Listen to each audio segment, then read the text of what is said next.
സർക്കാർ ഒരു പുതിയ പദ്ധതി കൊണ്ടുവന്നിരിക്കുകയാണ്. അപ്പോൾ ആരോഗ്യമന്ത്രിയുടെ ഫേസ്ബുക്ക് പോസ്റ്റിലുണ്ട്, അവർക്കായി നമ്മളൊരു വിഷുക്കൈ നീട്ടം ഒരുക്കുകയാണ്. നമുക്ക് ആ ഒരു വാർത്ത നോക്കാം. കുട്ടികളെ ബാധിക്കുന്ന അപൂർവ രോഗങ്ങളുടെ ചികിത്സാർത്ഥം സർക്കാർ ആവിഷ്കരിച്ച ധനസമാഹരണ പദ്ധതിക്ക് പിന്തുണ അഭ്യർത്ഥിച്ച ആരോഗ്യമന്ത്രി വീണ ജോർജ് ഇന്നലെ തുടക്കമിട്ട വിഷുക്കൈനീട്ടം പദ്ധതിയിലേക്ക് ചെറിയ തുകയായാലും സംഭാവന നൽകണമെന്ന് മന്ത്രി. കോടിക്കണക്കിന് രൂപ ചെലവ് വരുന്ന ചികിത്സയ്ക്ക് സർക്കാർ മാത്രം വിചാരിച്ചാൽ പണം കണ്ടെത്താനാവില്ല. ആരോഗ്യവകുപ്പ് സെക്രട്ടറിയുടെ പേരിൽ അക്കൗണ്ട് ആരംഭിച്ചാണ് വിഷുക്കൈനീട്ടം പദ്ധതി നടപ്പാക്കുന്നത്.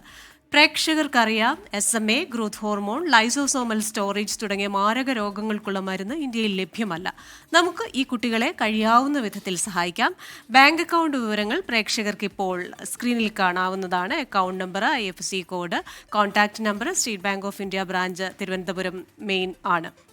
അപ്പോൾ ഇവിടേക്ക് അയക്കുക. സാധാരണ സർക്കാരിൻ്റെ ഈ ഒരു കെയർ പദ്ധതിയിൽ 8 വയസ്സുള്ള വരെയുള്ള കുഞ്ഞുങ്ങൾക്കായിരുന്നു സഹായം ലഭിക്കുന്നത്. അത് 12 വയസ്സാക്കി ഉയർത്തിയിട്ടുകൂടിയാണ്.